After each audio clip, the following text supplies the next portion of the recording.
Everyone and welcome back to our DBMS revision series. आज हम एक बहुत ही इंपॉर्टेंट टॉपिक समझेंगे जो आपके SPPU MCA एग्जाम्स और प्रैक्टिकल्स दोनों के लिए एब्सोल्युटली क्रूशल है। मैं जानती हूँ एग्जाम्स पास आ रहे हैं, सिलेबस बड़ा है और थोड़ी टेंशन तो हो ही रही होगी, but let me assure you, आज का ये एक्सप्लेनर आपका काम इतना आसान कर देगा कि एक बार आपने इस कॉन्सेप्ट को समझ लिया तो समझो मार्क्स आपकी मुट्ठी में हैं। So just sit back, relax, and let's make this revision highly effective. As engineering students, database management systems ऐसी चीज बिल्कुल नहीं है जिससे आपको डरना चाहिए. In fact, it's the backbone of literally every software you use every single day. आज हम जिस यूनिट को कवर कर रहे हैं ना, वो आपको exactly बताएगा कि डेटा एक्चुअली पीछे स्टोर कैसे होता है. Okay? Let's dive right into this and clear all those doubts so you can walk into that exam hall with absolute confidence. तो चलिए देखते हैं आज हमारा रोड मैप क्या होगा. We'll start with what the relational model is, look at some core concepts in terminology, check out some real-life examples, discuss the features and advantages, and finally wrap up with the all-important exam point of view. Alright, section 1. What exactly is the relational model? I want you to completely relax your mind right now. अक्सर हम students ऐसी technical definitions देखकर घबरा जाते हैं, but trust me, the concept is genuinely very simple. कोई complex logic नहीं है यहाँ, बस थोड़ा सा कॉमन सेंस लगाना है. The relational model is basically a database design जो डेटा को सिंपल स्ट्रक्चर्ड टेबल्स में स्टोर और ऑर्गेनाइज करता है. That's literally it. ज्यादा कॉम्प्लेक्स नहीं सोचना है. इसमें डेटा बस रोज और कॉलम्स के फॉर्मेट में प्रॉपर्ली अरेंज्ड होता है. अगर आपने कभी जिंदगी में एक्सेल शीट देखी है जहां कॉलम्स में हेडिंग्स होती हैं और रोज में डिटेल्स, तो आपको ऑलरेडी इसका बेसिक आइडिया क्लियर है. Completely avoid those difficult technical jargons for a minute. Just remember this. It is simply a table-based organization of data. Now, this part is absolutely crucial for your exams because exams में तो हमें proper textbook terms use करने होते हैं, right? तो इसको ध्यान से समझिए. जब आपकी textbook में word आता है relation, उसका simple everyday मतलब है table. जब वो कहते हैं tuple, उसका मतलब है उस टेबल की एक सिंगल रो. और जब वर्ड यूज हो attribute, it just means a column. ये मैपिंग आपके दिमाग में परमानेंटली फिक्स हो जानी चाहिए. एग्जाम में डायरेक्टली टेबल रो कॉलम लिखने के बजाय use these exact words relation, tuple और एट्रीब्यूट.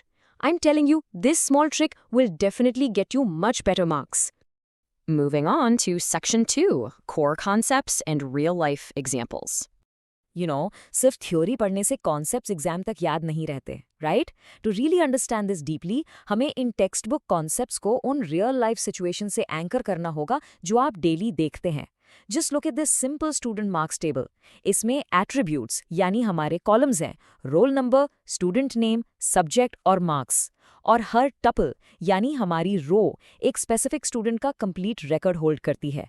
इमेजिन कीजिए, roll no 1, name Rahul, subject DBMS और मार्क्स 85. ये पूरा सेट मिलाकर एक टपल हो गया. It perfectly organises scattered student data into a format that just makes sense. Exam में ऐसी ही एक टेबल जरूर ड्रॉ करनी है आपको. It takes just 1 minute but leaves a massive positive impression on the examiner. And remember, ये relational model everywhere है, literally everywhere. जब आप कॉलेज लाइब्रेरी जाते हैं और कोई बुक इशू करते हैं, the library system uses a relational database to link your student ID with that specific book ID. जब आप अपने फ़ोन पे शॉपिंग ऐप्स जैसे Amazon पर कुछ ऑर्डर करते हैं, आपका यूज़र प्रोफाइल, कार्ड और पेमेंट डिटेल्स अलग-अलग टेबल्स में स्टोर होते हैं जो आपस में लिंक्ड होते हैं. Banking systems, employee databases, sales data, ये सब इन्हीं स्ट्रक्चर्ड टेबल्स पर रिलाई करते हैं. इन सिस्टम्स को रैपिडली कनेक्ट और एक्यूरेटली काम करने के लिए ये मॉडल ग्लोबली इंपॉर्टेंट है. It is literally the core of modern software development.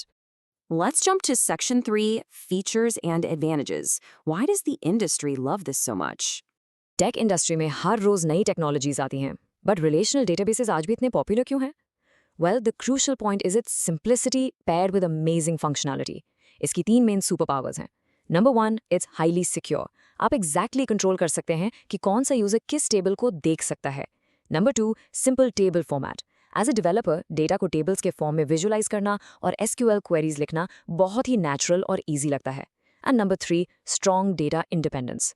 इसका सिंपल मतलब है कि अगर मैं पीछे डेटाबेस की स्ट्रक्चर थोड़ी बहुत चेंज भी कर दूं, तो आगे जो एप्लीकेशन या वेबसाइट चल रही है वो क्रैश नहीं होगी. बोथ लॉजिक और डेटा अलग अलग इंडिपेंडेंटली सिक्योर रहते हैं. और इसी एफिशिएंसी को और बढ़ाने के लिए हम एक कॉन्सेप्ट यूज करते हैं जिससे नॉर्मलाइजेशन कहते हैं.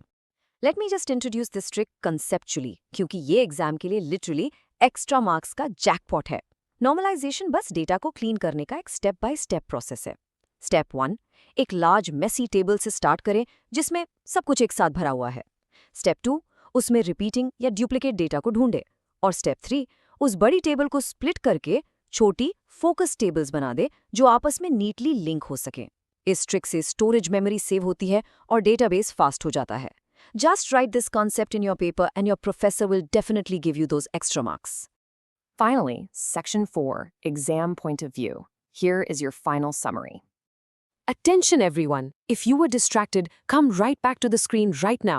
ये हमारा फाइनल रिवीजन समरी है, स्पेसिफिकली डिजाइंड जिससे आप SPPU MCA एग्जाम्स में एब्सोल्यूट मैक्सिमम मार्क्स स्कोर कर सके।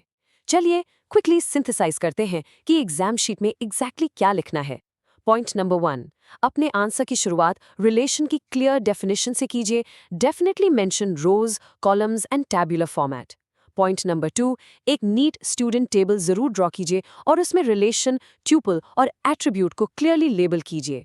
Point number 3, list the 3 main advantages: simplicity, security and data independence. And finally, answer को कंक्लूड करते टाइम नॉर्मलाइजेशन का बेसिक फंडा जरूर मेंशन करें।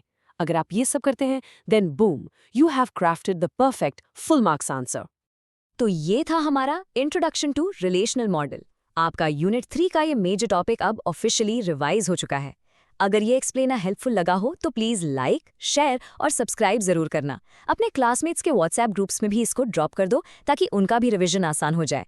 All the very best for your exams and practicals guys. Keep learning, stay confident और हम मिलते हैं अगले सेशन में एक नए टॉपिक के साथ।